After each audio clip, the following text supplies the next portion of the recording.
प्रदेश के मोक्ष धाम बनेंगे ग्रीन धाम। जयपुर ग्रांड सफारी होटल में मीडिया के समक्ष एक प्रदेश के मोक्ष धाम बनेंगे ग्रीन मोक्ष धाम की गौमाया एवं नीरी भारत सरकार की संयुक्त पहल, जिसमें वैश्विक पर्यावरण संरक्षण एवं गौ संवर्धन के कार्य करते हुए गौमाया पिछले कई वर्षों से निरंतर प्रयत्नशील है। गौमाया के फाउंडर डॉक्टर सीताराम गुप्ता ने बताया कि कोरोना काल में अंतिम संस्कार में पेड़ों की लकड़ियां कम पड़ने की वजह से अंतिम संस्कार होने वाली समस्या के समाधान के रूप में एग्रीकल्चर वेस्ट पराली और देसी गाय के गोबर में कुछ जड़ी बूटियां मिलाकर तैयार की गई। गौमाया संविदा से अंतिम संस्कार करवाने प्रारंभ किए गए। इस दिशा में एक कदम और आगे बढ़ाते हुए प्रतिवर्ष भारतवर्ष अंतिम संस्कार से उत्पन्न होने वाले प्रदूषण को भी नेट जीरो पर लाने के लिए गौमाया और नीरा और ग्रेटर नगर निगम साथ मिलकर करेगा। अंतिम संस्कार में लकड़ियां नहीं मिल पा रही थी और कहीं न कहीं उस लकड़ियां नहीं मिलने की वजह से कई डेड बॉडीज को गंगा में, यमुना में, इनमें बहा दिया। उस समय थोड़ा सा हमने ये सवाल किया कि आज तो जैसे तैसे लकड़ियां मिल रही है, कल को अगर लकड़ियां नहीं मिलेगी तो क्या हम अंतिम संस्कार करना ही बंद कर देंगे, जो हमारे सनातन का 16वां संस्कार है। और वहीं से ये विचार पनपा और एक स्टार्टअप के रूप में इसको शुरू किया और हमने लकड़ी के विकल्प के रूप में एग्रीकल्चर वेस्ट, पराली और देशी गाय के गोबर में कुछ जड़ी बूटियां मिला करके गौमय संविदा के नाम से एक ऐसी लकड़ी विकसित की जिसका कंपोजिशन भारत में पहली बार बना। उसका पेटेंट लिया गया भारत सरकार से। MNIT हमारा इसमें टेक्नोलॉजिकल पार्टनर है। उसके बाद हमने नगर निगम से MOU किया और 11 मोक्ष धाम जयपुर में हमने टेक ओवर किए MOU के साथ ही, और वहां पर उस गौमय संविदा से निःशुल्क अंतिम संस्कार करवाने प्रारंभ किए, जहां एक अंतिम संस्कार में 600 किलो लकड़ी लगभग लग जाती है। गौमय संविदा से मात्र 300 किलो में काम हो जाता है।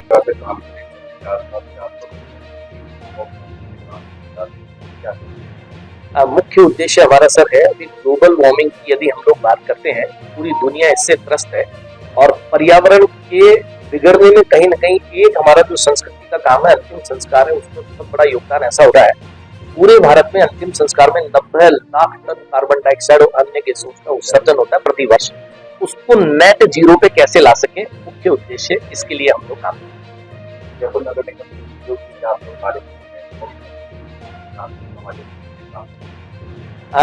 जयपुर नगर निगम से हमारा MOU हुआ और प्रारंभिक स्तर पे पायलट प्रोजेक्ट के रूप में 11 मोक्ष धाम हमने गोद लिए।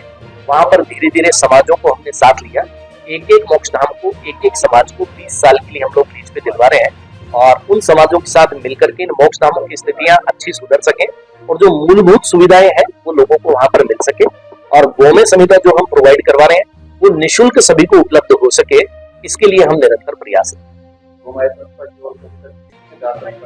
लगभग 1000 से अधिक दाह संस्कार हम लोग करवा चुके हैं और हमारा तो प्रयास है कि आने वाले समय में पेड़ों की जो लकड़ियां लग रही है, पेड़ कट रहे हैं, पूरे भारतवर्ष में प्रतिवर्ष 2 करोड़ पेड़ काट के जला दिए जाते हैं केवल अंतिम संस्कार के लिए। तो वहां पर पेड़ों को काटने की जरूरत नहीं हो और एग्रीकल्चर वेस्ट, पराली और देशी गाय के गोबर और हवन सामग्रियों से मिलाई हुई जो गौमय संविदा है, उसी से भारत के सभी अंतिम संस्कार हो, ताकि अंतिम संस्कार से उत्पन्न होने वाली 90 लाख टन CO2 के एमिशन को नेट जीरो पे ला दिया जा सके और मोदी जी के उस स्वप्न को हम साकार कर सके, जहां उन्होंने 2015 में और ये करके आए थे कमिट कि 2070 तक भारत नेट जीरो कार्बन के उत्सर्जन की उपलब्धि को प्राप्त कर सकेगा। तो अंतिम संस्कार के फील्ड में हमारा प्रयास है कि हम भी एक छोटा सा योगदान देके राष्ट्र सेवा को हम समर्पित कर सकें। मैं डॉक्टर सीताराम गुप्ता, फाउंडर गौमाया, और मेरे साथ आप राजा मुकीम जी, को फाउंडर गौमाया, आप योगेश मित्तल जी, को फाउंडर गौमाया, और मैम हमारे साथ आई हुई है, नीरी से हैं आप, भारत सरकार से हैं। तो आप बताएंगे कि नीरी का क्या हमारा सपोर्ट है और कैसे हम इस सिस्टम को डेवलप करने जा रहे हैं। सबको पहले बहुत प्रणाम।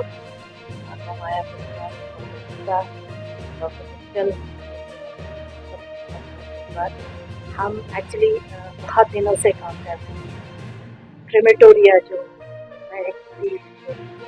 क्रेमेटोरिया एमिशंस के लिए करीब 25 साल से काम कर रहे हैं। क्योंकि अगर हम देखा जाए एयर पोल्यूशन, अगर हम बात करते हैं तो एयर पोल्यूशन के बहुत सारे सोर्सेस रहते हैं। कुछ इंडस्ट्रीज से आते हैं, व्हीकल से आते हैं, कहीं जल जाने से आते हैं, बॉयलर से आते हैं, फर्नेस से आते हैं। तो हमारे बहुत स्टडीज़ हुए हैं, 90s से हुए हैं। जैसे दिल्ली में सबसे पहले हमने स्टार्ट किया कि कौन सा ऐसा सोर्स है सबसे ज़्यादा प्रिडोमिनेंट है। तो उसमें इंडस्ट्रीज आए थे तो उसको थोड़ा इंडस्ट्रियल एरिया बना के चेंज किया।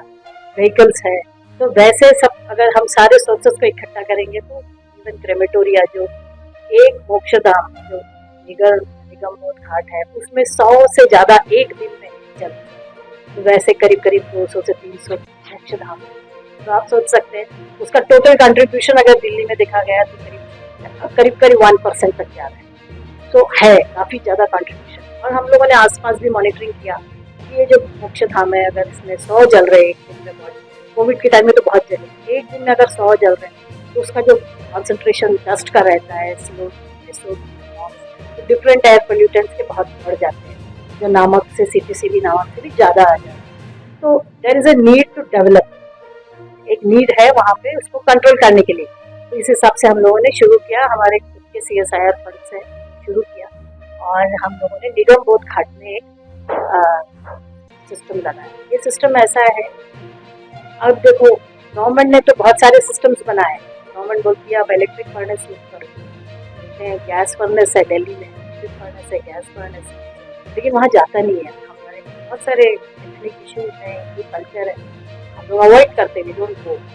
बट इवन इलेक्ट्रिक फर्नेस और गैस फर्नेस में भी काफ़ी धूप, तो सबको क्लीन करना बहुत जरूरी है। तो इस हिसाब से जब हम लोगों ने निगम और घाट में स्टडी किया, सबसे पहले क्या होता है, ये ओपन जल रहा है तो वो हवा से इधर उधर छप सकता है, तो उसको एक दिशा देनी पड़ी। सबसे पहले उसकी पूरी स्टडी की कि वो जो जल रहा है तो कितना ऊपर तक जाता है, उसका 3 घंटे तक का प्रभाव रहता है पूरे जलने का। उस 3 घंटे में पहले 1.5 घंटे एकदम काफ़ी ज़्यादा होता है, उसके बाद धीरे धीरे वो कम, तो उसकी वेलोसिटी प्रोफाइल, उसका टेम्परेचर, उसके पोल्यूशन स्टडी, ये सारे करके फिर हमने एक पूरा एक उसमें कैनोपी बनाया जो उसको कैप्चर करेगा। ये कैनोपी से हवा जाते हुए एक कॉमन डक्ट के थ्रू जाएगा और एक स्क्रबिंग सिस्टम है जो रिएक्टिव स्क्रबर बोलते हैं, जिसमें लिक्विड एंड उसमें बहुत सारे केमिकल्स डाल के डस्ट को रिड्यूस करते हैं सबसे पहले, फिर जितने गैसेस निकल रहे हैं उसको रिड्यूस करते हैं, फिर दूसरे स्क्रबर में जाता है जो बचा कुचा जो है वो भी निकल के फाइनली एक ब्लोअर से वो बाहर चिमनी में जाता है। तो जब चिमनी से जो गैस जाता है वो एकदम 60, 70, 80, 90% तक आपके डस्ट कम हो जाएगी और गैसेस भी कम, तो एकदम व्हाइट कलर, एकदम दिखेगा भी नहीं, जो यहाँ काला धुआं है वहाँ कुछ नहीं, एकदम क्लियर। तो इस हिसाब से हम लोगों ने स्टडी पोल्यूशन फ्री एकदम हो जाए, इस हिसाब से हम लोगों ने निगम में किया। तो हम लोग फिर काफ़ी प्रोपोगेट कर रहे हैं इसको। तो नागपुर में भी, हम नागपुर से बिलोंग करते हैं, तो नागपुर में भी हम लोगों ने अभी 3 क्रेमेटोरिया को प्रोपोगेट किया है, अभी आ जाएंगे। देन पूना में मैं गई हूँ, पूना में 2 क्रेमेटोरिया, एक इलेक्ट्रिक क्रेमेटोरिया में लगाए, एक क्रेमेटोरिया पूना के पिंपरी शहर में भी। तो और यहाँ पे इन लोगों ने हमको लाया है, तो इस हिसाब से आई एम प्राउड टू से कि ये जो फर्स्ट प्राइवेट संस्था है जो आई है, अभी तक हम सब गवर्नमेंट से काम कर रहे हैं। और एक बताना था, national clean air mission programme में ये कंपलसरी है, जो हमारा जो ये है क्रेमेटोरिया का, तो ये सब नगर निगम ने लगाना ही है। तो आई एम सो प्राउड कि ये लोग खुद होके इसको इनिशिएट कर रहे हैं, ये संस्था जुड़ रही है, सोशल वर्क अच्छा है, बहुत बढ़िया है ऐसा। Thank you so much. मैं Padma Rao, chief scientist CSIR।